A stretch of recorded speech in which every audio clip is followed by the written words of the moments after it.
Many of you may be new to this channel, and for those who are unacquainted, my name is Kurt Jaimungal. I'm a filmmaker making a documentary called Better Left Unsaid, which is all about when does the left go too far. The link to the trailer to that is in the description. Now, this channel started as unedited interviews for that documentary, but then expanded to include my primary interests of mathematical physics, consciousness, free will, theories of everything, and God. It's because of this latter topic that I was fortunate enough to speak to Tammy Peterson, whose story you're likely familiar with, but regardless, if you're not, we go through it anyway. The short of it is that she was terminally ill and then made a miraculous recovery. I don't use that term lightly, it's just that I don't know what other word to use. Improbable would be the closest, but that doesn't seem to convey the sheer unlikeliness. Thank you to her husband, who graciously allowed the filming of this to take place in his office, even though he was busily preparing for the launch of his next book, Beyond Order, which is coming out in just a few days and is available at virtually all book retailers. We touch on several topics, including the difference between truth and love, finding God in suffering, living for what's outside you, external values versus inner motivations, and how to discover personal blame within conflicts in a relationship. Tammy Peterson is a benign woman who, to paraphrase Larry David, should have a job talking people down from ledges because of how calming her voice is and how ironic her message is. I hope you enjoy it even a fraction as much as I did. It's good to see you. Thank you. It's very bright in this office. This is the first time I've sat in here. Yeah, it's different to see someone else's face in that seat. Yes, I imagine. That's for sure. Well, I don't sit here very often. Not now that he's home. Do you have any questions for me before we start? I read about you some, whatever was online. And I watched your interview with Eric Weinstein and Professor Vervaeke. Oh, right. Mm-hmm. Yeah, I was more of a whippersnapper back then. How long ago were Hopefully those? I've improved. How long ago? Those were almost a year ago. So Vervaeke was a year and a half. Have you ever met Vervaeke? Yeah, I know him. Yeah. Oh, great. Yeah, I like him. He's a Yes. cool guy. Yes, he's a very cool guy. And Eric, I just met virtually, but yeah. Yeah, okay. I've met him too. Yeah, nice. So I know them both. I listened to Eric Weinstein play the fiddle on stage before one of Jordan's lectures. Oh, yeah, I didn't know that. Yeah. He's a man of many talents. He is. Tammy, why don't you tell me a little bit about what your average day looks like? What time do you wake up generally? Do you have a routine? Do you meditate? Do you eat a certain type of meal? Do you do yoga? So on and so on. I have quite a structured morning. My afternoons aren't as structured.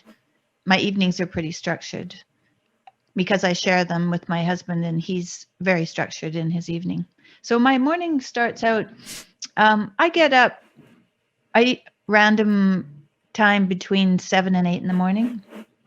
And I just wake up before my alarm. If I don't wake up before my alarm, I know I'm tired. So I just let myself sleep. But as soon as I wake up, I pray. Just immediately, I pray. And I ask for God's will as soon as I wake up. I try, if I have any ruminating thoughts or anything on my mind that is an obsessive thought of any sort, I just say, thy will be done until it goes away. And then I get up. And I shower, and then I take my rosary to the front porch, and it's really bright out there because it faces south, and it's a porch that's all closed in with stained glass. So it's a really pretty place to sit, and the sun comes in there really nice. It's east and south, so you get the morning sun and the afternoon sun, which is very important to me. It's always been important to me. I grew up on the prairie where there was lots of sunshine, and I was very interested in, when I come home from school at noon, I'd always lay in the sun. I was quite a cat. I just loved to be in the sun, and I felt the sun was important to me. It was healing some way. It was calming some way. It was good. And so I still feel that way. In fact, when we bought this house, it was quite a dark house. Hadn't been renovated since 1935. So the wallpaper was hanging in ribbons off the walls when we walked in, and it was vacant. The family that had lived there moved in 1925, and his parents had died, and he'd stayed there and become senile and the neighbors put him in a home, and the house was sold and we bought it. Some of the neighbors who lived around were just renting their houses because they didn't want to live beside him because of the strange behavior that he had later in his life, kind of spooked people. So we moved into this house that had spooked people quite a bit. And so that was interesting. And I shied away from it, but I was convinced to move in. And so we renovated it, and I worked as the contractor and put it, like dug it down to the basement and went back to the brick and rebuilt the whole thing in 6 months, and we moved in. So this house has been transformed a number of times, and we're still here. We eventually put a longhouse on the 3rd floor. So now it's our house. Like, who's going to buy a house with a longhouse on the 3rd floor? So it's our house, whether we live here or not. So I go out to the front porch, which is a glorious place to be, and I pray the rosary every day. It only takes about 15 minutes, so it's not a ridiculous undertaking to give yourself 15 minutes in the morning to focus your thoughts on God. And every rosary day, every day of the rosary, there's a different story that goes from conception to crucifixion. And then there are 5, there's 10 beads, so there's 5 stories that make up each day. And with each story, there's a moral, I guess. And so you can do whatever you want with the rosary, but I pray on the morals. So I pray on faith, or I pray on hope, or I pray on obedience, or I pray on prudence. I pray on those things. So I go through and sometimes, and I usually give a prayer for my dad. He's 90 years old. So I give a prayer for my dad. He asks me to, will you pray for me, Tam? I say, yeah, I'll pray for you, Dad. And I pray for my husband, and I pray for the world and its challenges. And so then I do that. And then I meditate. I have a group that meditates for 15 minutes in the morning. And so that's really good. And what kind of meditation? Mindful meditation.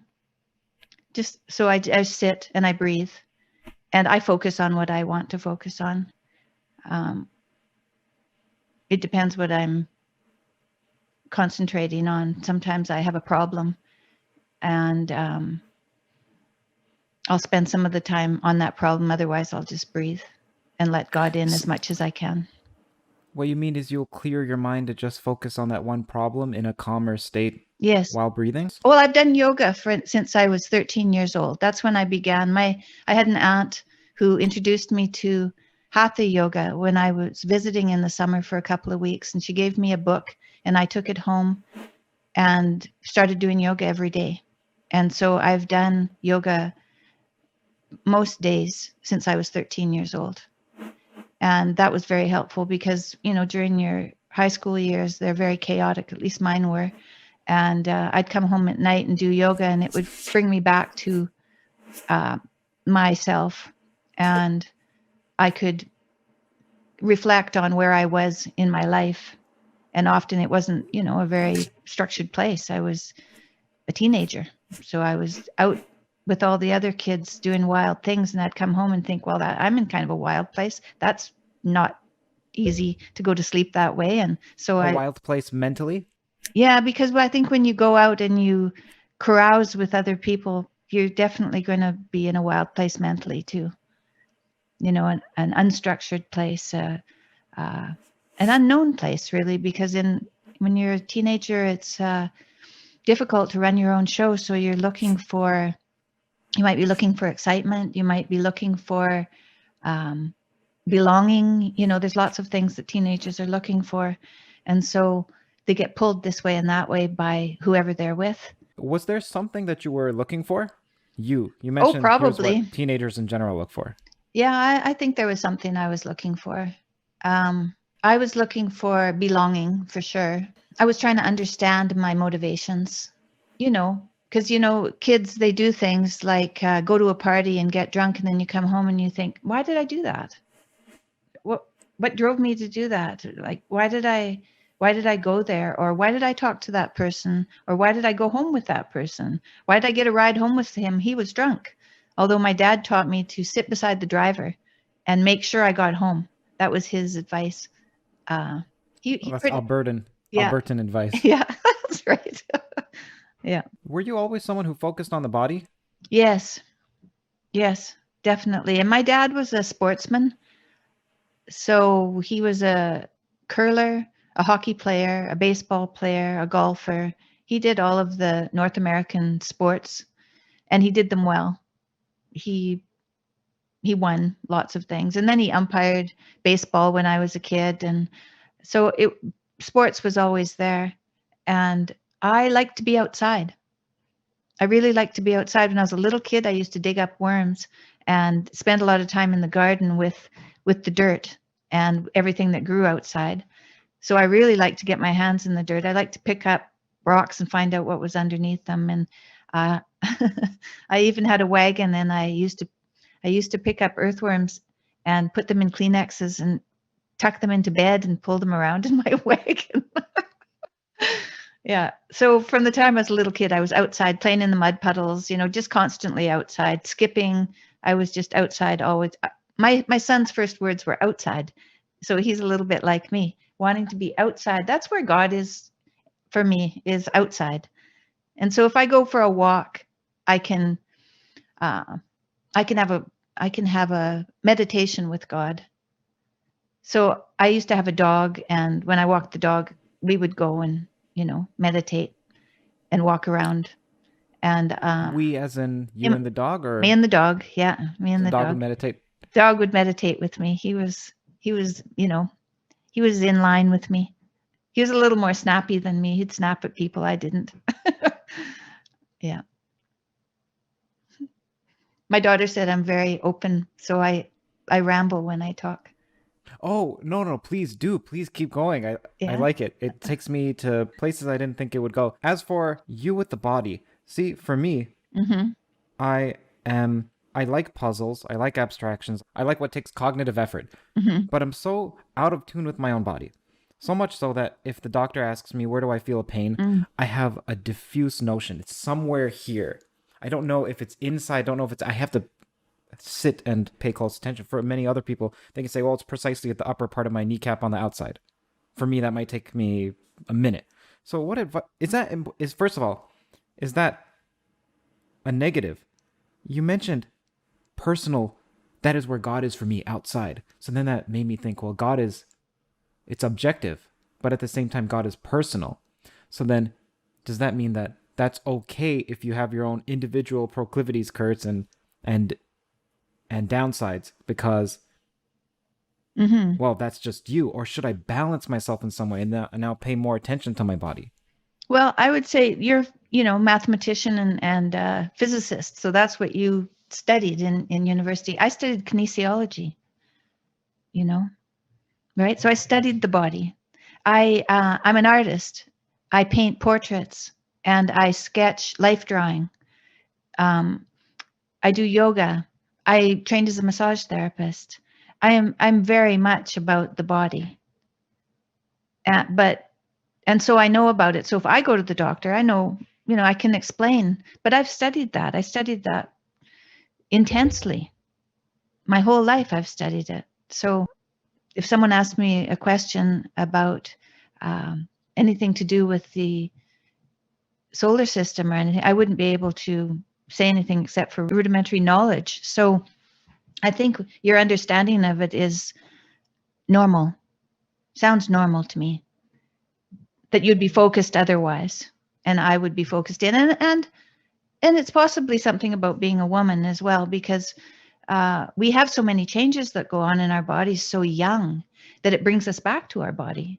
At 13, all of a sudden we're paying attention to our bodies, even if we hadn't paid attention at all until we were 13. At 13, bang, you're paying attention to your body, and you have to, otherwise you make a mess. So you have to pay attention, and also your emotions go, all over the place, and so then you're paying attention to what's going on there. So I think, at least for myself, I accepted that as a challenge.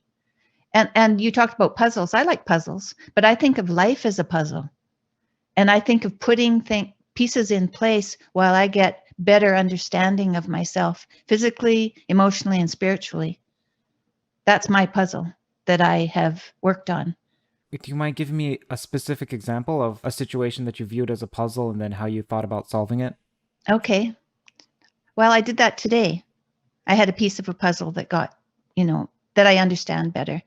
So, um, I I'm I have an art table downstairs, and I'm taking art classes on Zoom, and I'm really having a good time. Life drawing on Zoom, landscape drawing on Zoom, all kinds of. I have some post-cancer wellness spring offers different programs for people who've are in the middle of treatment, or who have survived treatment, or they're caregivers. They can take courses through Wellspring, and some of them are art therapy courses. So I take those. Yeah. So all that stuff is really good for me, and I sit downstairs and do what I want. But now I can't remember your question. You have to ask it again. Oh, where's the puzzle? Oh, the in this? puzzle. Okay. So I was in a life drawing class on Sunday morning, and my husband came down and said goodbye, and I snapped at him. I wasn't, I wasn't kind. Yesterday, I was concentrating on something. He interrupted, and I wasn't kind in my response. And so later we talked about it, and I thought, I think I understand. Because if I look back over the last 20 years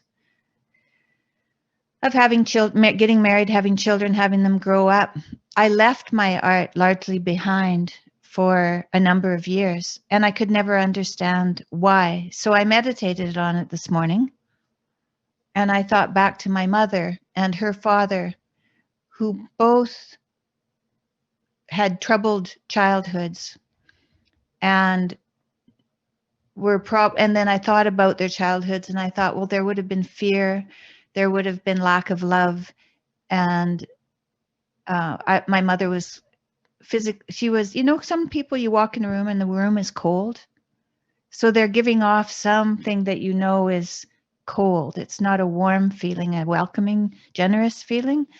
And my mom used to have that happen, and so I would be jumping through hoops trying to get attention from her and to get proper love in my direction when I was a kid, and it really wouldn't change her. It was what I wanted, wasn't necessarily what she needed or wanted or knew about. So it was just something I was doing on my end. And so I have a tendency, but I had a good time with her if she would color with me. So doodle art, I don't know if you know doodle art, but doodle art, they sometimes have great mythic doodle arts that you can color. And my mom used to color them with me. And, I used to garden with her, but that was work and duty, and she used to sew me doll clothes when I was a kid, but she was doing the sewing and I was doing the watching. But when we colored together. So that was a shared activity. And last night I was babysitting my granddaughter. She's 3, and she was getting sleepy, and we went down to my art table and got out a coloring book, and so she likes to use my art pencils, and so we were coloring Pocahontas and her hummingbird and raccoon that are in that story. And I was quite enjoying it. And she would color a bit, and then she'd say, Grandma, color here, and I'd color there. And then what color should that be? Let's give her pink hair, red hair, blue hair. We were just purple legs. We were having a great time. And so I thought about all that when I was meditating, and I thought, well, when I'm doing art, it gives me a warmth, which was some of the only warmth I had with my mom. Not that it was that drastic, but my mom loved me. I know she did. It's just that there were certain times where I could feel it more than other times, and art was one place I really felt it. And that might be why, although I have an aptitude for art, that's also where there's love and warmth. And so I really like to do it. And I left it for 20 years and didn't do it. Until the art therapy. Until I had this brush with death and renovated my house and gave myself a good space to set myself up and made it a priority. And so I changed the action first. And then when the underlying trouble that had been stopping me, I guess maybe then it was safe enough for it to come up. And it came up, and I barked at my husband, which showed me that I had spent 20 years not doing what I wanted to do and blamed him for it. In that moment, or you realized Oh, that I've known that throughout these before, 20 but it years? never really came up so that it was very much in the moment for both of us to be paying attention to it and I wasn't confident enough or organized enough to answer his question in a way that could calm him and make him believe that I am addressing it and that everything will be okay.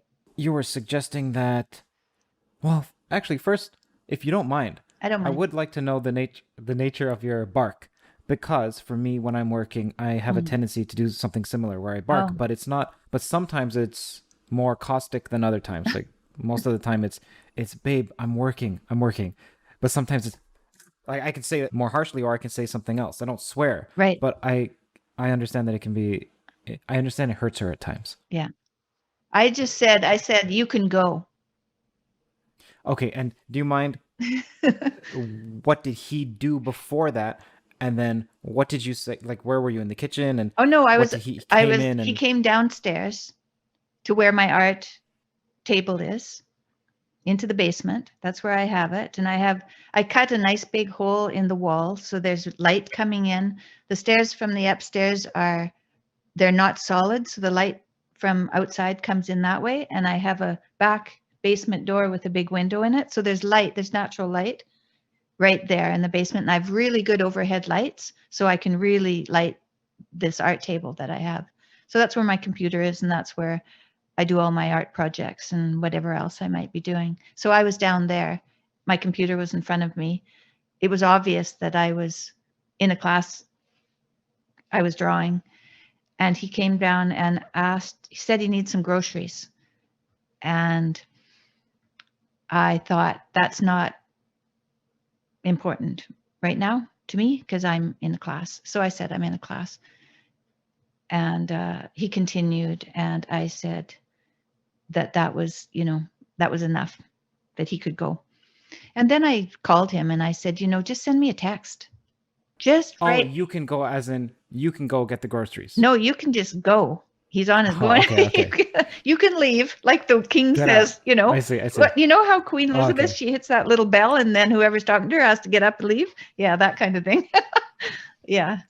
So, there's a lot of, that would be pride, I think, or a sense of entitlement for sure. So that kind of understanding. So if I get a clue that I'm acting in that way, then I can address it. Then I can say, okay, where did that come from? Look back in my whatever comes up for me when I'm meditating and think, okay, well, maybe I need this and I haven't been getting it. And instead of admitting that I was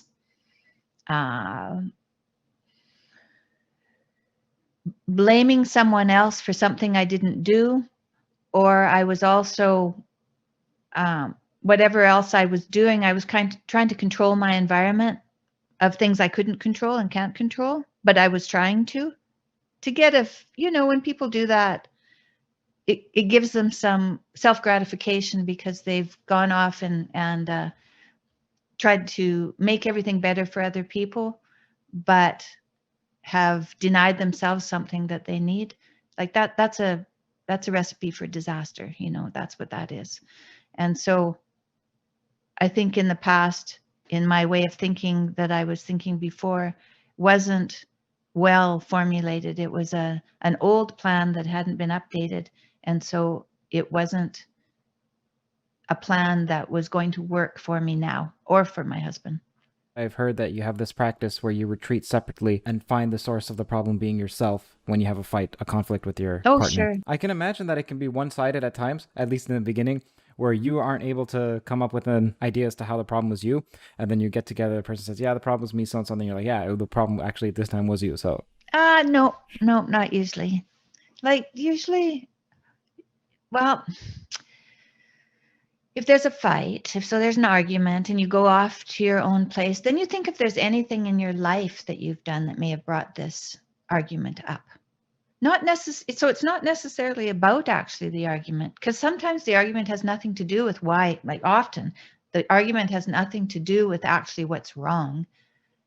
Maybe you're late on something and you bark at your wife when she comes in. It has nothing to do with you being angry at your wife or that she intruded. It was that you have a project that you're late on.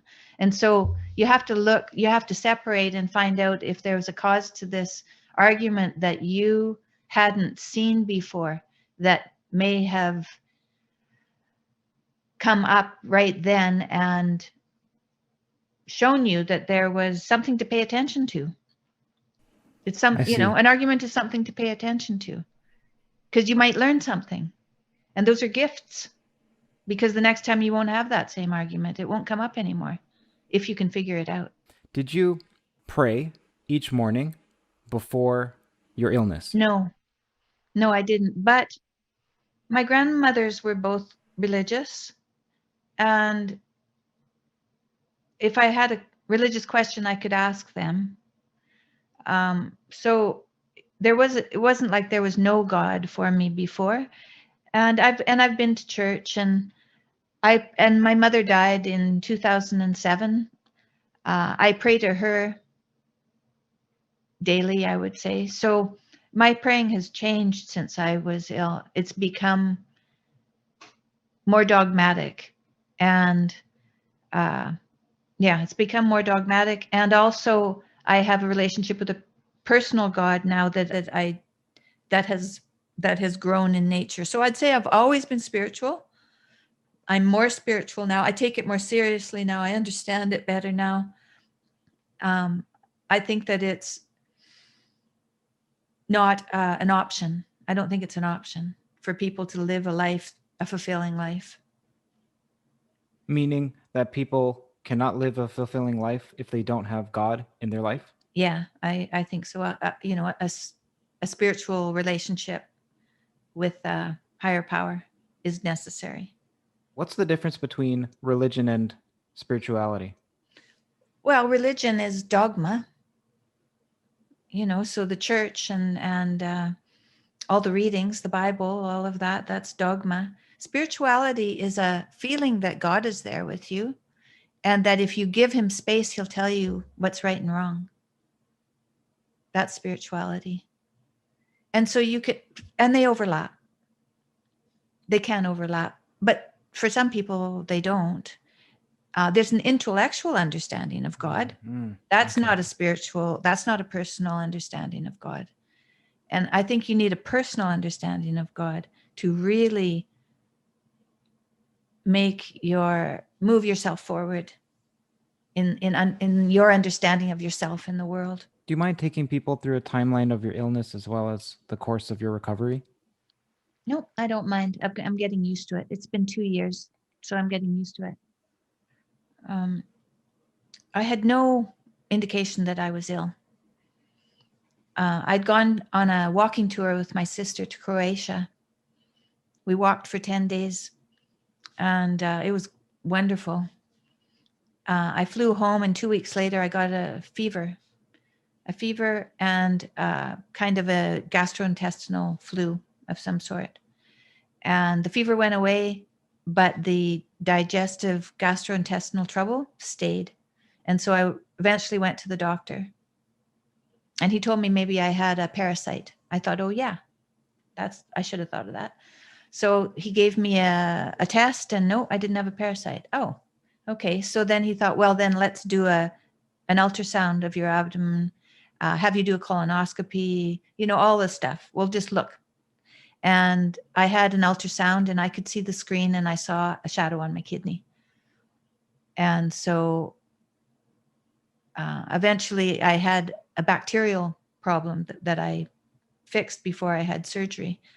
But they told me I had a renal cell carcinoma, which is a very common cancer, and people often have it, and it doesn't kill you because it grows 1 millimeter a year. Yeah. What? Yeah, really, really, really slow.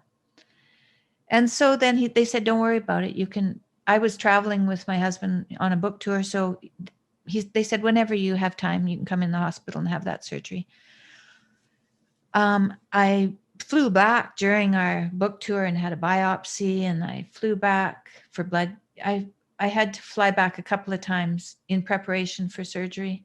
And then March of 2019, I went into the hospital and I had a partial nephrectomy of my left kidney, and I left the hospital. And for 6 weeks, my family members gathered around me and I got better. And by 6 weeks, I was walking to the waterfront and back to the annex. I was healthy. And I went to my post-op appointment with my husband, and the doctor was nervous and loath to talk to us.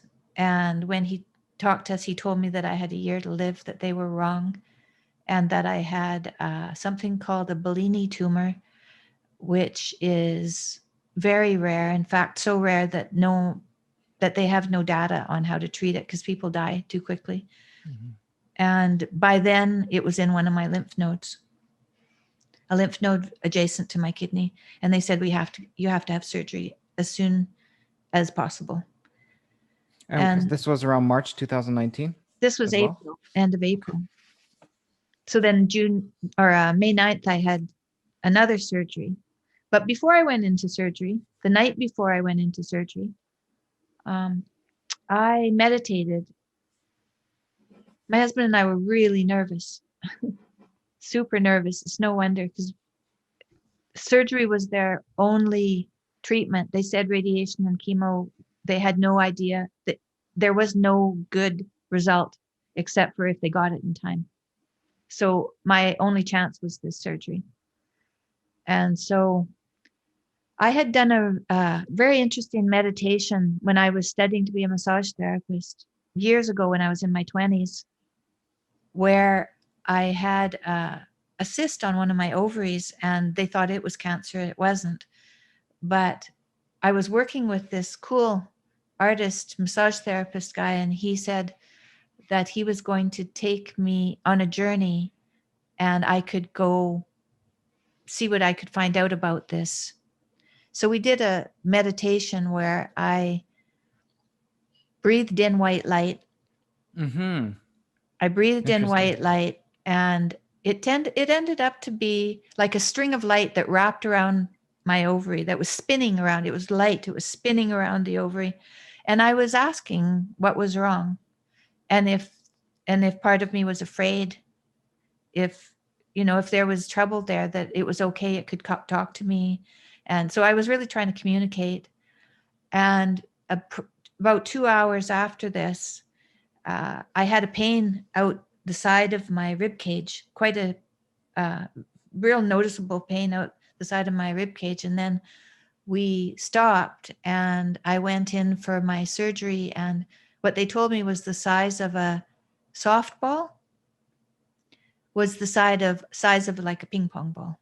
So whatever it was, and what it was a dermoid cyst, which has hair and skin and teeth in it. So teeth and skin and hair. It's kind of like maybe a twin, or that was never formed, and it grew when I got pregnant. So it seemed like the hormone change in my body when I was pregnant made it grow, but I think it was there already. So it was something that was waiting to develop. It's they're quite rare. Anyway, I had that out. I was fine. But it was an interesting experience because I really felt like I had touched something inside myself that was troublesome, and I had calmed it down some in this meditation. It seemed that way. So the night before my surgery, I thought, let's do that again. So I got Jordan to sit at my feet and move his hands like this up the insides of my feet, which in reflexology is your spine, your birth canal. And so it was So he was touching it? Yeah, very rhythmically up one side, up my feet and then down my feet. And I said, this is going to be about a 2-hour, get comfortable, because this is about a 2-hour meditation. And so then I settled in to bring in the white light. And I decided what I would do, because I'd had a lot of letters come from all the people that we'd met when we traveled all over the world. And I had a lot of prayers and a lot of letters come to me when I was first diagnosed with cancer. And so I lined up all those people in my mind on a beach. I lined them up on a beach and I had them pray, and I breathed in all their prayers. I breathed in all the prayers and I took them down to my kidney. Yeah. And I thought with a white light, and then I thought, well, this is cancer. Let's use a gold light, because this has got to be powerful. So I breathed in gold light. And did you exhale any black muck, or were you just breathing in? I didn't breathe out any black muck, but after 2 hours of having a conversation with this little blackness that I found in my kidney, it seemed like a part of me was looking the other way and had turned away from me. It was like my cells had turned away. And I thought they had turned away and decided to work against me rather than with me. That's how it felt to me. And I realized somewhere in the meditation that cancer is much too much for one person, that it's something that I had to give back to the universe. And then a black kind of soot spun out of me and went up into the universe, where it could be better dealt with because it was too much for me. And then we went to bed and got up in the morning, and we were calm. We went to the hospital, and I told the surgeon what had happened the night before in my meditation. He said he took that intention into the surgery, and the surgery went really well. Everything they took out, nothing was adhered to anything else. They didn't have to do any extra cutting. They just pulled out the rest of the kidney and all the lymph from my left side. And so I was left with my remaining kidney and all the lymph on the right side, because your abdomen is just full of lymph nodes. And they go along the blood vessels. The blood vessels are attached to the heart. The lymph isn't attached to any pump at all. The lymph is moved by your movement, right? And so the lymph is really the, that's the sweeping mechanism of the body to clean out all the toxins. And so I lost that on my left side. But that went really well. And I was getting better for a little while. But then my feet started to swell, and then my lower legs started to swell. And so we called the hospital and talked to the nurses on the unit that I had stayed on, that I had had my surgery on. And they said, well, you've had a very major surgery. It's no wonder that you might have some swelling. And we were like, oh, okay. It seems extreme, but okay. And so then I went to my 6-week appointment, and my post-op. You were looking like you were pregnant on one side, or was it a bulb, or what? No, it was my feet, especially my left foot, were swollen up. My lower legs were swollen up. My thighs were swollen up. On one side or both? Both. Uh-huh. I was filling up with fluid. Right? I was filling up with fluid. There was a leak in my abdomen. There was a leak in the lymph nodes. I see. So all of my fluids from my body were leaking into my abdominal cavity and then accumulating in my body. It would be as if there's a hole in one of the pipes in your body, and the pipes are where the lymphs.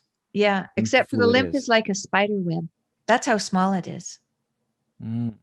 Very, very, very, very impossible thing to work with. And they had tried to close off they had to take it all out. So they had to close off every little spider web, and they missed one. There's a surprise, Mm, right? okay. Yeah.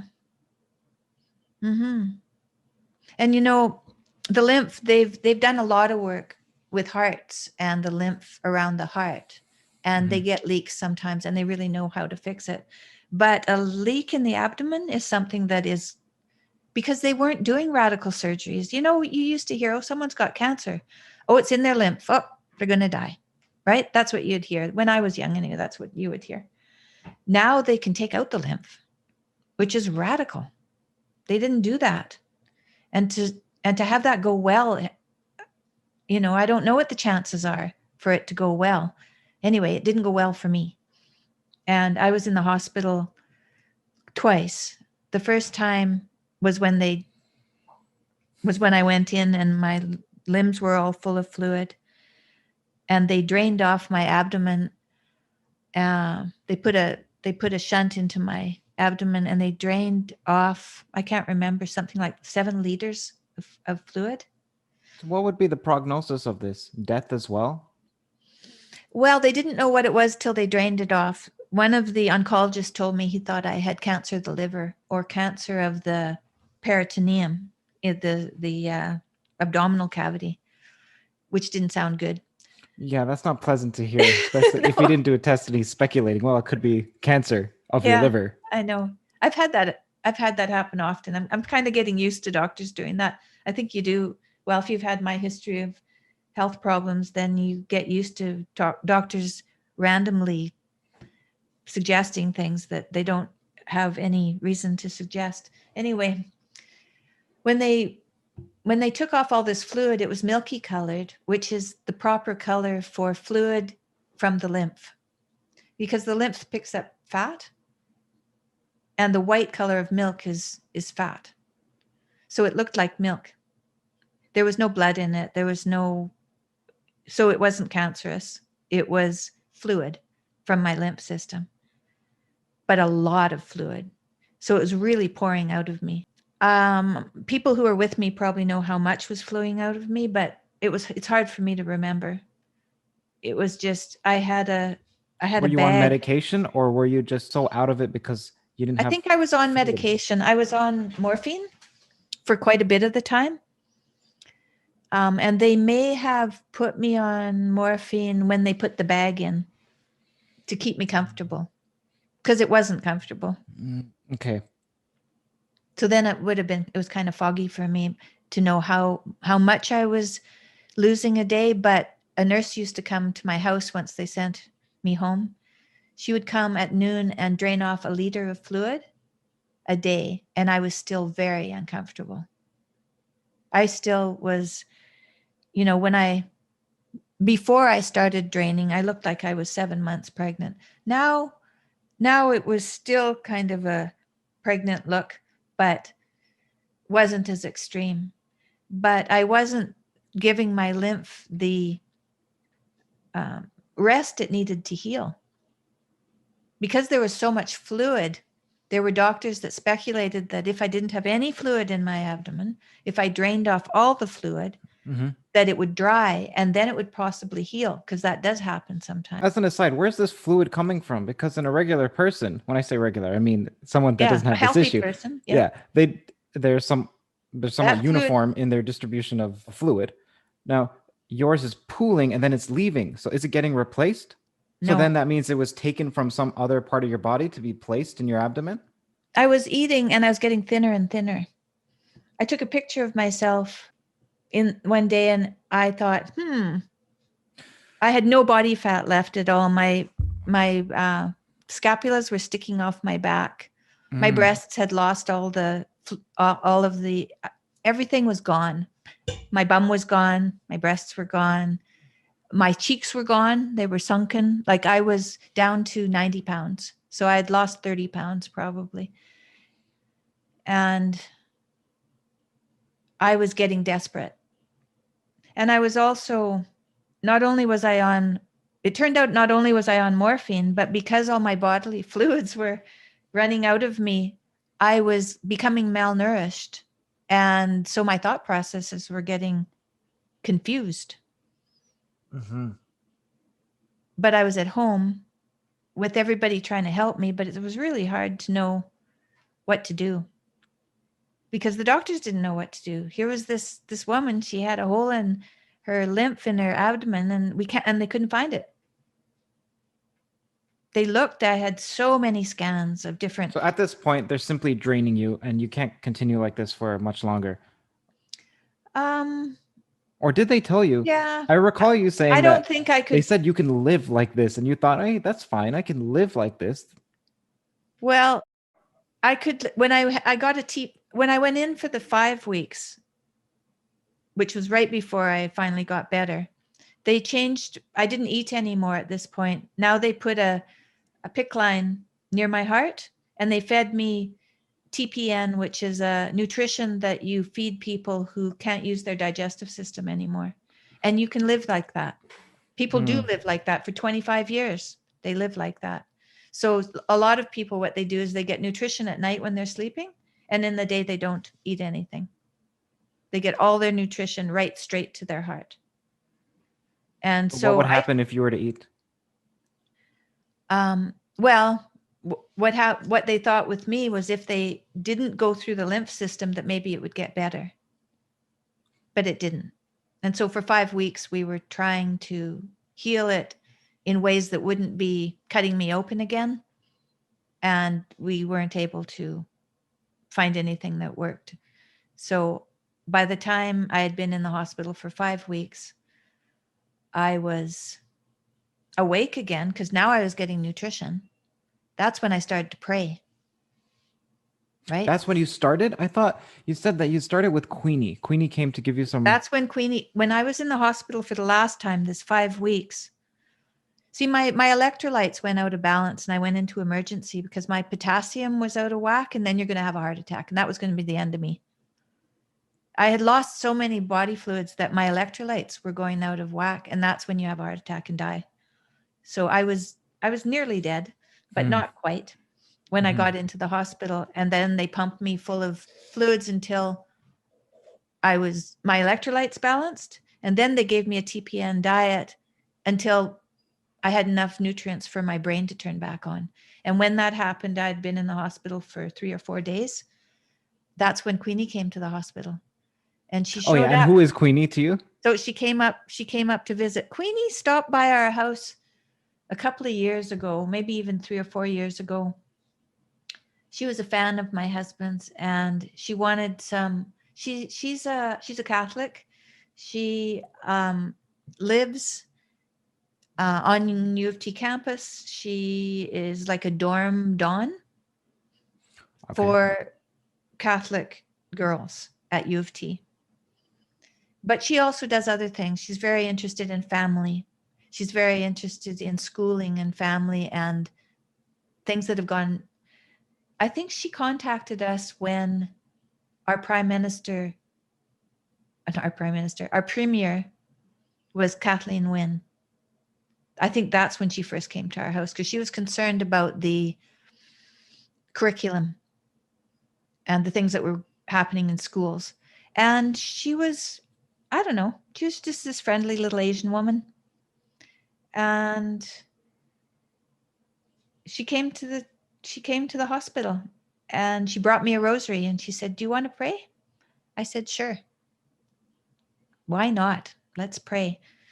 So I had my bag and my pole, and we'd go down in the Toronto General. There's an atrium it's 4 stories high, and it's full of plants and sunshine, a little bit like being outside. So I could go down there. You must love that. I loved that. That was like life, to me. That was good. So I'd go down there and I would sit with her for 2 hours and cry and pray. Okay, so what gave you this idea to do this on a regular basis? Did you already know that talk therapy was curative in a psychological or physical sense? No, she just showed up and asked me if I wanted to do it, and I just said yes. So I think she knew because, there's a in Catholicism, there are prayer, organized prayer sessions that people can set up, or you can belong to a part of the church that's all about prayer.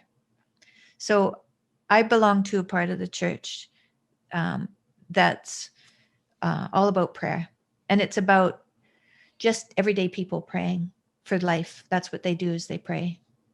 And so that's what I do, is I pray. And So you went down with her to the Toronto General Atrium. And on the every fourth day you floor, talked for $2. I mean, sorry, every day you $2. talked not for $2, for Yeah. 2 hours. She didn't charge anything. Nope. She just came, gave me a rosary, and we prayed. And then I would go back upstairs and play cards with my family and visit with them. And I just stayed there for 5 weeks praying. And then just before I went to Pennsylvania to a doctor who was hopefully going to heal this hole I had in my abdomen, she asked if I wanted a priest to come over and bless me, and I said sure. And so a priest that works with Father Eric. He works at U of T. He came over to our apartment and he blessed me, and he gave me a novena for the ill, which are 9 days of prayer for someone who's deathly ill, and told me to meditate on gratitude. And off I went to University of Pennsylvania with plenty of my family along with me. And they were supposed to be the best in the world, and I'm sure they are. They did an MRI guided. They poked little needles in me with dye and poppy seed oil. Mm-hmm. And they said now and then the poppy seed oil will irritate the system, and if there's a leak somewhere, it will be irritated enough that the body will put down whatever kind of tissue is necessary. Agent? I see. To scar it up and close it. Uh-huh. And so they looked for the leak, couldn't find it. So sorry, the poppy seed oil is for imaging purposes? The poppy seed oil is to carry the dye. I see. Okay. And then on the MRI, they can see plumes come out if there's a leak. Ah, cool. Yeah, cool. Very cool. Very cool. Very cool. So they tried to look for it. They couldn't find it. They couldn't find it. So that means the poppy seed oil worked instantly? No, it didn't work instantly. No, they couldn't find it. I was still leaking. It was Thursday. By Saturday, it had kind of slowed down, the leaking. But we'd had the leaking slow down already once before, and then found out it was just a mechanical failure of the bag apparatus that I had hooked to me. So right. So then, it was false positive. So no. So this time when it slowed down, we were going, so is this better, or is this just because things aren't properly cared for here? Or like, so what's going on? And they had told me that the only way to tell if the lymph had healed would be to eat some fat. So at that point I was eating food again, but no fat. A no fat diet like I had done before. Because they're worried that would irritate the lymph? Yeah, because the lymph works with fat. So if you don't put any fat down, the lymph isn't working. And you want to limit what the lymph is doing if you have a leak. But you also mentioned that the lymph serves as a garbage collector in your body. So no matter what, it would be working, but at a much lesser rate? Yeah, right. Okay. Much lesser rate. Okay. Yeah. So on Saturday, I thought, well, I might as well eat some fat and see if this has worked or not, because on Monday, they're going to open me up and do some more major surgery to see what they can find. So I might as well find out if it worked before of that. And so I had, I don't know, I think I had eggs, not just the white, but the yolk, because there's fat in the yolk. And as far as I could tell, there was no milky looking fluid in my bag. It still looked like urine. It was just yellow. And so the next morning I was at breakfast and an intern and a nurse came and they said, well, I think you better eat some fat because we have to find out if if the leak is still like what's going on there. And so I said, well, I already ate some fat last night. They said, oh, okay, well, like show me what's in the bag. And I pulled it up and it was clear. And they said, this is, this isn't what we expected. We're very surprised. Your leak seems to have closed up and you're better. You can go home. So then they followed me for about a month, told me just to walk, not do anything else, not lift anything or anything. And they called me often. And then after a month, they said, well, you're discharged. You're better. So I prayed the novena for 5 days. And then I was better. Why weren't you allowed to lift? What were they worried would happen? Oh, I think just they didn't want to rupture if there was a new, I see, right? I see.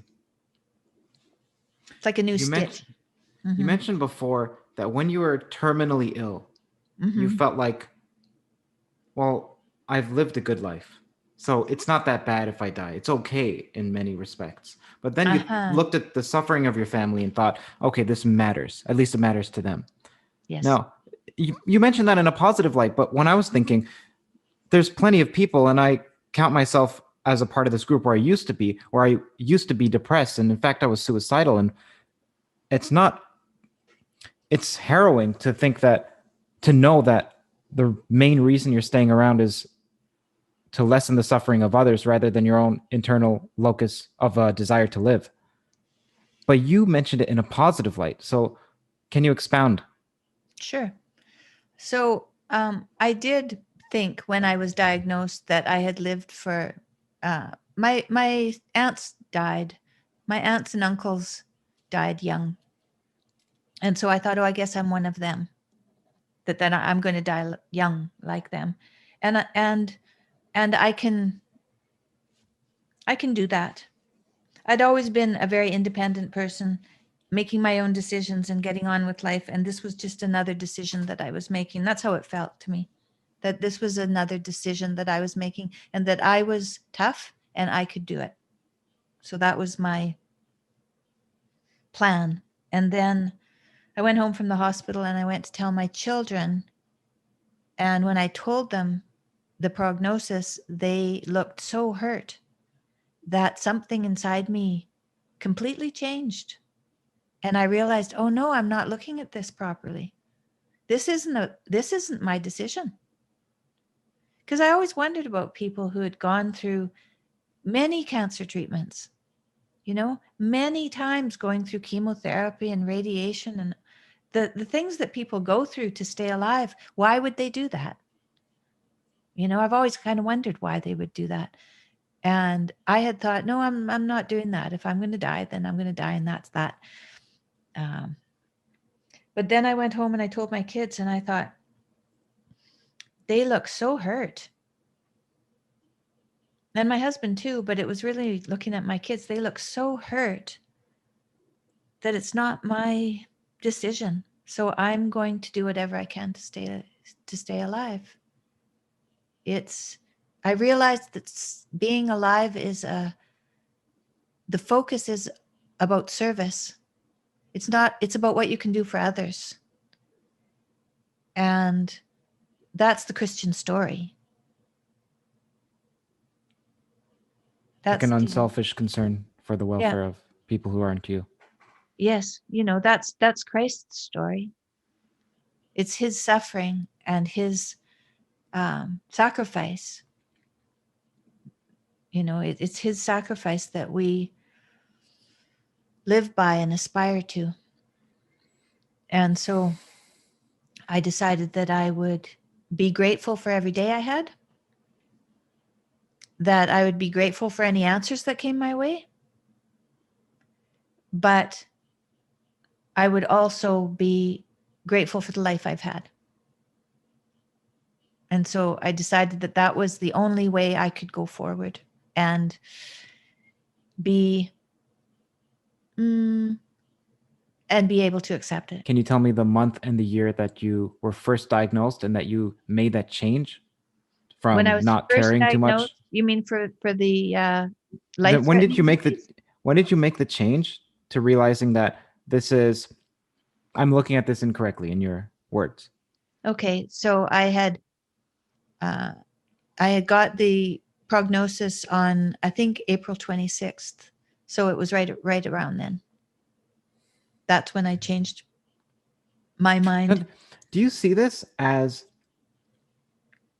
a gift from Yes. God, or do you like, for example, some people like your husband suggest that we have to go through hell before some elevation? So do you see it as a gift, or do you see it as the opposite, like it's from Satan, or it's a test maybe? And if it's a gift, you said yes. I'd So say it how was is it a gift? it's a gift, but it's also a test, because it's, I think that I kind of think that we're given challenges in our life to, to better ourselves and to be better people. We're given challenges. This was a challenge I was given. And I didn't quite look at it in a way that was going to be, um, I gave up at first before I realized that it was a challenge that that I had a way to address it. I had a way to address this challenge that I wasn't aware of when I first heard the news. I think I was probably in shock, but still, I don't think I was aware that uh, I had to change my attitude and that would be the way forward, that it would be much less painful if I was to take it on as a challenge and also accept it for however it went. Much less painful for who? For me, and Yeah, probably for everybody else. yeah, I imagine for everyone else for sure. What I'm wondering is, And for me. yeah, because you said, look, I'm tough. I can die right now because in some ways I can face that door and jump off that cliff courageously, Hmm. face it head on. Yeah. Now, what I'm wondering is, you also said, seemingly unrelated, that you had this fight with your husband, some small bicker, Yeah. and you retreated. This was in the Kintor College video, that you retreated for whatever reason. I don't remember what it was. But let's imagine at the time you thought, well, I'm retreating because I'm tough. But then you realized through some self analysis, I'm retreating because I'm hurt from my childhood. I'm just making this up, this last part. Hmm. Okay. So then did you come to some realization about when you said to yourself, well, I'm tough so I can face death, that wasn't actually courage, it was masking some other hurt, and that the proper path was to face it head on in terms of living? Yeah, I think so. I think that my idea of being independent and tough was something that I've learned to do as a coping mechanism um, for fear, for insufficiency, you know, to gather all my strength and have self will take me through things. I realized well, I was up against something bigger than that. So self will wasn't going to do it. I needed human aid wasn't going to do it. I needed spiritual aid. What was it masking exactly? It was masking what? Hurt or Was it masking? Oh, I don't know, because I think it's something I learned from the time I was young, to be independent and to be courageous in the face of a challenge. And that can take you a long ways. It really can. But when you're faced with your own mortality, it isn't enough. And so then I realized it's not enough. mm-hmm, mm-hmm. Okay, And in okay. fact, it's sufficient in my day-to-day life as well. And I didn't know that before. Just how true that was, I didn't know it. But now I understand it better. This practice of gratitude, you carry it with you so that I it's a try daily to. habit, or Yeah. Yeah, that's the goal. What sorts of, I don't know if you did it today, like you just sit and you think, what am I grateful for? But if you did, or if you did it recently, what sorts of items go on that list? So I have a gratitude list that sometimes I share with others on WhatsApp. There's a gratitude list WhatsApp group, and You belong to quite a few groups. yeah, I belong to lots of groups. Well, that's interesting because you were independent. The group is the opposite of that, and then you've come to realize a salutary nature in the group, as Yeah. well as obviously you knew it before. So what's health giving about the independence? That's super interesting. Super Oh, interesting. and when I was dying, or thought I was dying, I talked to God and I said, God, if you let me live, I'll share. And so that's why I'm here. I Because recall you saying that. I would have said no otherwise. Well, first of all, thank you so much. Oh, you're very Yeah, welcome. yeah, Thank you for yeah. Have inviting you? me. Yeah, yeah, and have I recall you saying that you spoke to some Koreans over Zoom? At least that was in the Kintor video. You said I spoke to them. They made a joke like it was over Zoom, and not I didn't go. Or maybe it Maybe was they were Afghanistan. Turkish, Yeah. Okay. Okay. I think. Have you? Has it just been somewhat informal, just I just was through Zoom, invited or? to just invited to speak. That time it was just 10 minutes that I was invited to speak for. And at Kintor, I'm going to speak there over Zoom again on the 27th. They're having a conference and I'm going to speak with them. I think Jordan's going to tweet out the invitation. And I'm going to speak out about loss and resilience again. How's the pandemic affected you? Well, I'm not exactly an extrovert, you know. I'm kind of in the middle. Mm-hmm. I like people, but I can also do without them. So I think actually it's been okay for me. And I'm quite fortunate. My son lives at the end of the street, and we're in a bubble, and he had a baby, and so I've been able to know I that recall you baby. saying that. Yeah, that's Yeah, cute. I'm just so fortunate. I think so. In terms of everybody else who's suffering, I feel very fortunate. So Yeah, and I really like Zoom. I really like it's very handy. I don't have to drive anywhere, and I I can be in a meeting I feel every you. hour of the day if I want. I can learn whatever I want. It's great. To me, this is almost I know like this is not great for people to hear, but this is almost my ideal situation because I'm one, an introvert, but number two, I'm a germaphobe. So I like when people Lysol their hands and don't shake hands. And Oh, that's funny you should say that. I don't know if you heard me say this, but my daughter was ill when she was young, and she used to go to school and catch things, and then she'd end up with pneumonia. So it wasn't just a little thing. And I used to be so frustrated on an airplane when people would cough and sneeze, and mm, then she would get off the airplane and she'd be sick because she just caught everything. And so, in a way, I've been frustrated with this in schools, on airplanes, and now, like you, I think it's a strange turn of events. yeah, it's who would have thought 1 year, even 1 year ago, it was February. Yeah, 1 year ago, we saw it coming, Yeah. but no, well, at least I didn't think it would upend our lives for an entire year, and that this would be how it would be with going to the stores at a certain hour, one entrance, not seeing people, putting on a mask when you leave. Yeah. Yeah. Pretty strange. Did you think you would find God without your illness? Thinking back It now in retrospect. No, not the same way. No, no, I wasn't going to find him in a profound way until I had suffered more. You know, different people have to suffer different amounts before they turn to God. And I really had to dig deep before I turned to God. I found I was faced with terminal diagnosis before I turned to God. And What's the difference between those people who feel the suffering and then blame God or turn away from God because of their suffering rather than turn to because? I'm not sure, but I did have I told you that my grandmothers were religious. And so I had that from a time I was a child. And I studied yoga. And so that is also, so I had my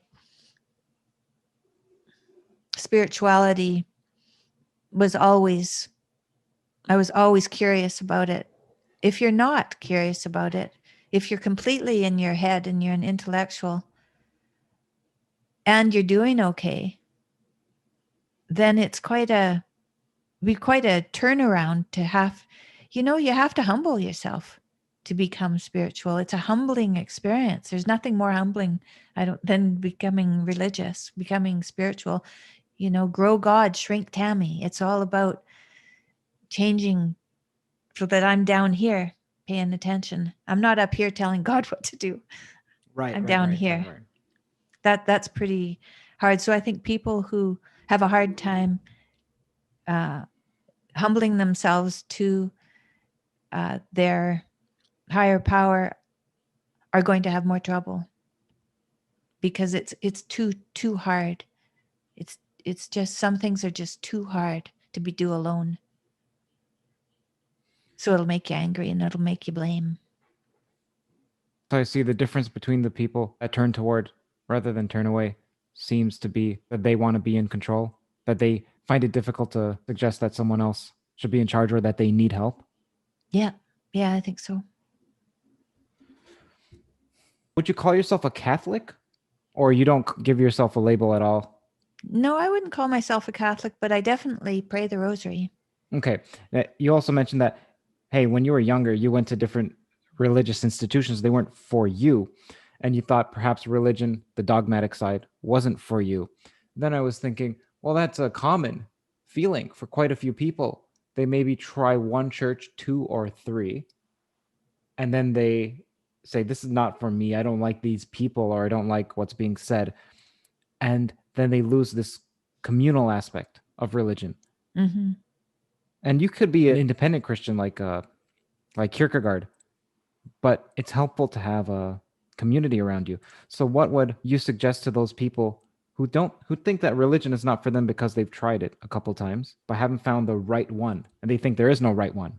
The right one Mm-hmm. is me. Maybe, if first of all, it might be just me, like I'm an atheist, or it Mm-hmm. might be just me and my personal relationship to God, and that's all. The problem is with that is you can have a personal relationship with God, or you can have a personal relationship with a higher power of your choosing if you're an atheist. It doesn't matter. It's just that it's not you. It's your community, or it's nature, or something is inspiring you. But service is service is really what is necessary to receive the benefits of your relationship with your higher power.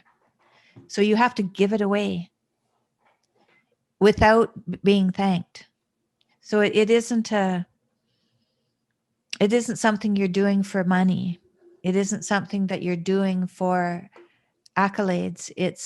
You're doing it because you want to fill yourself with God. And so the service is what's necessary. And when you say service, this has nothing to do with a group of people. It has nothing to do with an institution. Because what Well, I it was has wondering nothing to is, do with an sorry, institution, but it has to do with people. Service to other people, to others, to serve others. Yeah. Helping to serve others is what is necessary to have a spiritual experience, a full spiritual experience. you found a role model in Mary. I recall you saying. Now, Uh, mm, okay, maybe it I'm wasn't a misquoting. role. Well, I didn't But say either way, role model, but I understand Mary better than I did. what I mean is, for women, is Mary more saleable than Jesus? Like, if you're Yeah, I speaking think to so. women right now and you want them to turn toward God, or turn toward the good, or turn toward something that's higher than them, what advice do you have? Well, meditation is a good place to start, and trying to talk to God, and that's pretty gentle. So I would think that meditation and trying to speak to listen to God, would be a good way to start. And sharing what you learn with others would be a good also a good way to start, because then you'd be at least giving other people information, and you'd be getting information from others too about what their experiences are, to make it more real and not diluted. See, that's the problem, is we're not solitary creatures, and if we live alone, then we go crazy. And so we have to be involved with other people. And if the only way that you can be involved with other people is to serve them, then that's good. So you can have relationships with people. Just serve them whenever you see a you don't have to be serving them all the time, but you can be finding service when it comes, when you see it. And if you're living in the present, which was where God is only in the present, right? He's only between words. He's in the breath. I understand it at some level, and I understand it somewhat at an intellectual level, and somewhat at a, let's say, intuitive level. Mm-hmm. And sometimes I feel it, but I have a difficult time, first of all, intellectually understanding it too. So I understand it, but I don't. And then I feel it, but I don't. What does it mean that God is only in the present moment? Isn't that something? Only in the present moment. Tammy, thank you so much for doing this. And act like you're just talking to me. What does it mean that God is in the present moment? In order to access God, you have to be patient and wait, and you have to be listening. That's the only, it's so subtle. It's so subtle that if you're talking, you're not listening. If you're attending to other things, you're not listening. You really have to be still, and you have to wait. It can take a long time too. I've had troubles. I've had things I'm trying to cope with for weeks before I get an answer. And in that time, all you're doing is waiting for a sign. I know what reborn means now, I think. What does it mean? I think it means when they say someone is reborn, it always sounded like, what? Reborn? What the heck is that? I think what it is that you have found your place. God's here and you're here, or God's beside you. He's just a little bit bigger. God's, he's just a little bit bigger than you. He's inside you, but he's more than you are. And you're reborn with God. Before it was you, self-will, and then afterwards it's God's will. You're reborn with God. That's reborn. That's pretty, it's not hokey pokey or anything. It's pretty, yeah, I understand that. Does everyone need to be sense. reborn? Or do some people, because of their upbringing, they already see themselves as minuscule compared to God, so they don't need this rebirth? Yeah, that with I think maybe with a very careful spiritual upbringing and luck, you can have that, but still, the challenges of life will be there, and for it to be an individual relationship with God, you're given these problems that might be generations old to deal with. Meaning, like, for example? Oh, well, things that may have happened to your grandparents are things that are still happening to you until you recognize them in your life, and then maybe you can heal them. What would be an example of that? Abuse? Oh, I understand. yeah, abuse. I see that. Right. Abuse would be one thing. So if somebody, and then, your grandfather, and then one of your parents, and then your parents' behavior, and That's interesting. You have the same behavior, and then you get married and you show the same behavior with your spouse, and then your children learn it from you, and it just goes on and on until someone recognizes, hey, you know what? This behavior, this is troublesome, this behavior. I wonder where it came from and why it's there. And to accept it as necessary to bring you to this understanding with your higher power. Okay, that last part, that's interesting. Accept it as necessary. Can you please expand on that? So if so say I'm recognizing some uh, way that I'm dealing with my relationships that isn't working, and I'm recognizing that it's not working, and then I'm accepting that this is the way it's been, and that I've been dealing with things for years this way, and that's the best I could do, because that's all I knew. So whatever happened in the past, I can say was there to bring me where I am today. Otherwise, I wouldn't be here. Right? Interesting, interesting. And then that's You where wouldn't be in compassion this comes in, moment. because you You have to wouldn't be in accept this your moment current without position. all of that, no matter what it was, which is a very tough thing to come to terms with sometimes, because whatever was in the past can be really something that you are not able to contend with. But if you see it as necessary to bring you here, and here you are wanting to humble yourself to God, you wouldn't have got here without that. This to me needs as a condition an extreme amount of, well, maybe you would disagree, but I would say self-love, because you would have to say that I don't regret where I am. Where I am is okay. But then how does one balance that as well as wanting to change one's moral condition or material condition in some manner? Because it seems paradoxical. If I say I accept it, that's what I have a hard time with. Is if I say I accept it, to me that's like lying on a pool on your back and saying that's great where I am. I love everything the way it is, rather than wanting to change it for the better. Now, I'm not saying I want to change it for the better. It could be through God, but even through that, I'm changing it, which means I don't like the way that it currently is. Now, you may disagree about that last part, like that you don't like the way it currently is. Yeah, so great.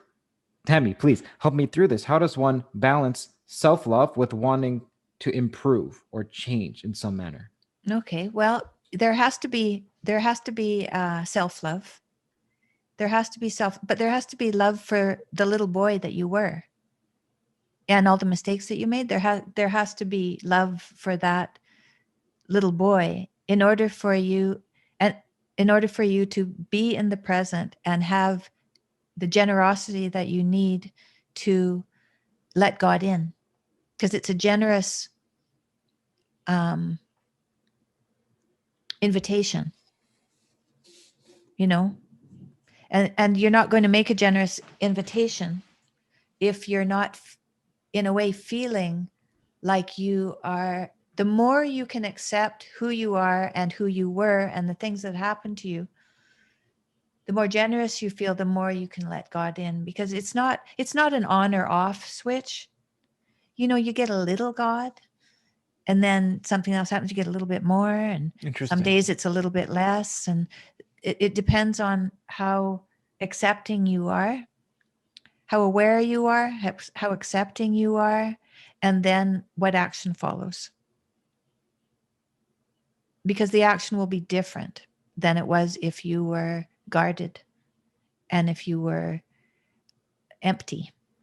The action you go, how you move forward, is going to be different than if you're feeling acceptance, aware of the discontent,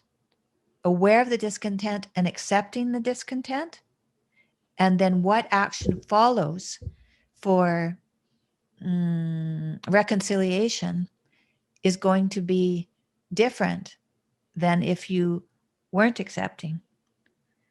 And so a way to move forward into a better place is the awareness and the acceptance. But the acceptance is the hard part, because it takes looking back in the past and and coming to peace with who you've always been, and everybody around you, and all the interactions that you've had and everything, and being grateful that that has brought to where you are today. That's hard. You're giving me a different perspective. I was recently speaking to someone named Bernardo Kastrup. He's a philosopher, and he said to me, as we were talking. He said, Kurt, don't take yourself too seriously. And then for me, I'm thinking that I don't take myself seriously enough. I see being ascetic and austere as something I should be, and even necessary for moving toward a higher purpose. But then I also see that right now, as I'm speaking to you, maybe that's, or plenty of that is me, a distaste for what I currently am and a dislike for my former self. And that's not easy. It's not easy to accept. It's not easy to confront. No, it's a process, a long process. But a constant process. What else besides God and besides the fragility of life has changed in your outlook since your illness? Hmm.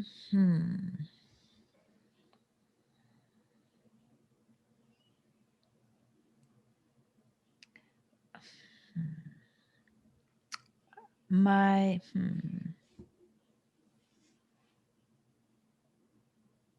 Well, because I made a deal with God that I would share with other people if they asked me to, my community is growing more than it ever has. Your community meaning People I know. a community. Okay, you mean People like your social circle. People I'm in conversation with is growing. For me personally, more than it ever has before. Tammy, what troubles me is I want to be oriented by the truth. Follow the truth wherever it takes me, and love. And so when I say love, I mean that truth is not enough because there's too much truth and you don't know what to choose from. So then guide yourself with love and truth. Okay. But then what troubles me is, how do I know that those ideas that occur to me, those spiraling ideas, aren't a part of the truth and that I'm supposed to follow them? See, that's what makes me Well, feel write a them bit. down and share them with people and find out. Right? And And then don't share, see and I what wouldn't people share them say. so much online. I'd share them in real life because, the online presence is kind of paranoid or can be paranoid and can and grow conspiracy theories and stuff. The online voice is too remote. So I think sharing your ideas with people that you know is the best way to keep your head straight. How do you choose between truth and love in a relationship? So, for example, what if your partner hypothetically committed a crime, like what if I murdered someone or whatever it may be, and or my wife murdered someone? So, do I have an obligation to the truth, that is to turn her in, or to love, that is to not lie in contradiction with my partner, but instead with her? Or are those somehow the same, truth and love? So, how do you know when to stand with your partner and when to not? Well, you're not responsible for what your partner does. They're responsible for what they do and what they say. So you're not responsible for that. You can still love them. And people are pretty confused, so they're often not telling the truth even when they think they are. So truth is a hard one. It's something you can aspire to, that's for sure. And so is love. Because people can love for manipulative reasons as well. So love isn't always true either. But if you can say that your love is true and your truth is true, then I would say that I would stay with love and let the world take care of the truth. How did you know when you were young? Jordan Peterson said that you said, let's get married, but only if we tell each other the truth.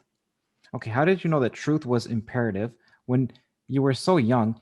Because many people, they didn't value truth until they had this philosophical framework given to them by your husband. And I don't know how, without strong adherence to religion, how someone can come to a similar understanding at such a young age of the vital nature of truth? How did you? When he asked me to marry him, he said, if we have to tell the truth, if we don't tell the truth, we can't have a relationship. So that was the beginning of me walking around with a Bible in my pocket and looking to see if I was telling the truth. That's how I dealt with it. I just put one of those little pocket Bibles in my inside of my coat pocket, and everything I did, I analyzed to see if what I was doing was okay. Tammy, thank you so much. I know you got to go. There are some audience questions. I can read them and maybe you can give a quick answer. And if you have to go, then just Well, then let's just do go. a few. Let's do a Yeah. few. Salt Lemon said, "What are some of the best things your dad did, or let's say your parents, when you were younger, in terms of parenting?" In terms of parenting. Well, anyway, he taught me sports. He took me along to sports, to games. We played a lot of games, and that was great. Okay, this comes from Feels Like Fire. What advice would you give to parents who have a child with a condition like Michaela's? Let's make it more general, with just a extremely ill child. I put them on a meat diet. How did you? Okay, Irish Lobster, which is hilarious. I don't know if there's a connection there. How did she know Jordan was quote unquote the one? How did he ask her to marry him? What is she passionate about? I know she does massage therapy, but I would love to know more about her internal world. Well, hopefully we gave you a glimpse of her internal world so far. But as for the other questions, that is, how did you know Jordan was the one? How did he ask you to marry her? What are you passionate about?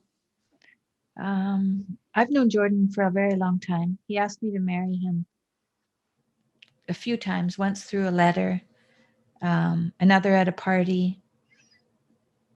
I would As just in say getting down on the maybe. knees I'd say publicly? maybe. Is he serious? That's what I was thinking. At a Is he party serious? publicly? Not publicly, privately at a party. But through the letter, I thought, I'm not sure that this is, I don't know if I can take this seriously. It was just, so he asked me a few times, but I never did say no until I said yes. I see. Mm-hmm. And then what are you passionate about? What am I? Art.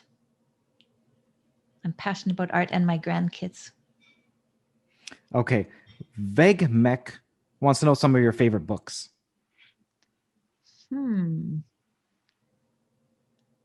just read a really good short story called How to Cut a Knife. I think that's it. Let me see. It was great. It was from Laos, and it was How to Pronounce Knife. That's it. How to Pronounce Knife. That was good. That was short stories. You could read them all separately, but the power of the narrative grew with each story to the end. I thought it was really good. So that was a good story. In terms of my favorite books, The Master and Marguerite is a great book. I think that's on George's list. I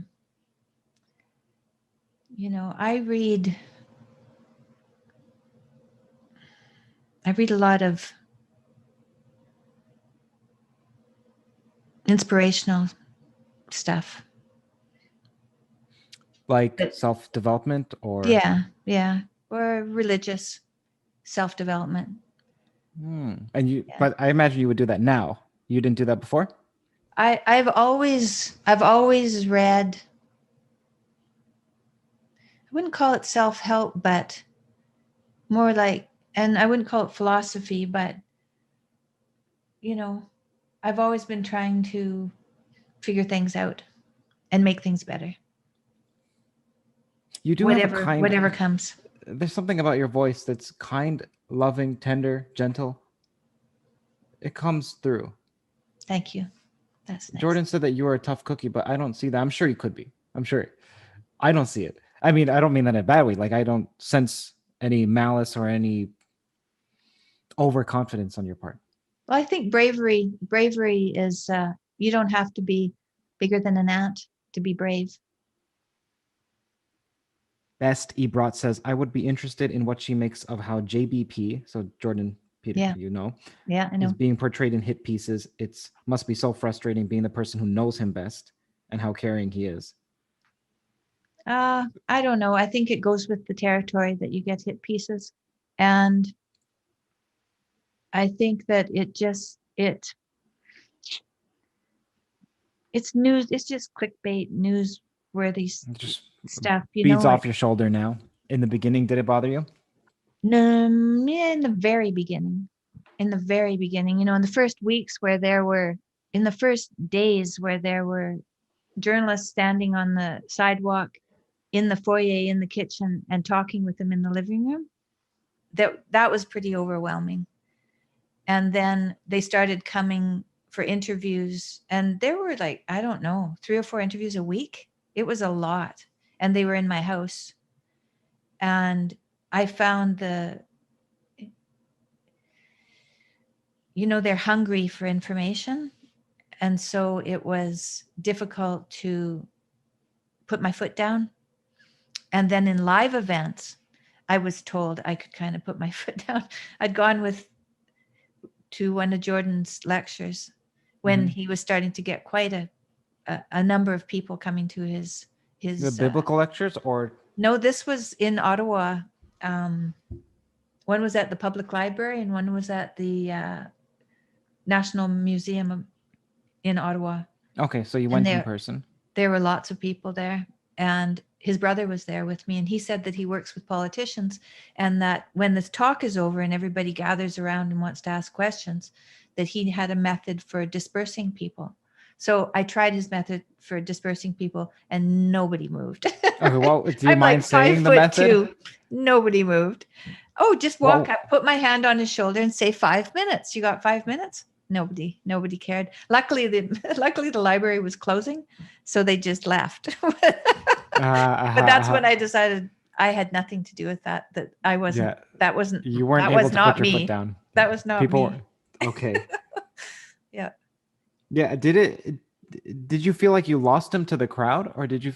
Sorry, what I mean is, I imagine that the amount of quality time you spend would have been reduced. It very much was. And that's why I traveled with him largely, was because I thought if he went, I had lost contact with him so much that I thought I'd better travel with him to keep any contact with him at all.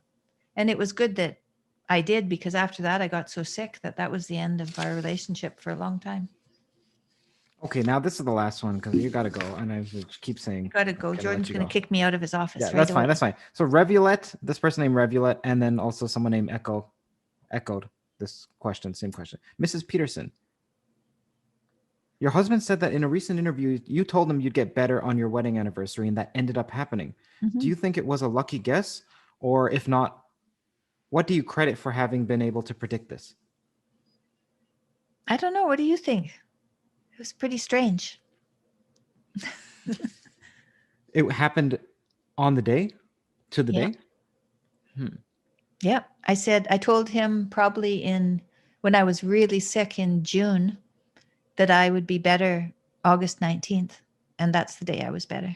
That's the day that they said, you're better, you can leave. So I don't know.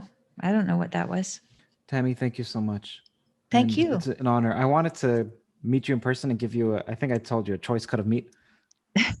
Do you still follow your husband and daughter's diet, or you have a different one? Not my husband's diet, my daughter's diet. Now I eat lamb. But yeah, but I can't eat beef anymore. Nope, no vegetables, no vitamins. Just meat. A little bit of chicken wings. Oh, there he is. Okay, you got to get going. I got to go. All right. Okay. Thank you so much. I appreciate it. You're welcome. Bye-bye. And have a great rest of your day.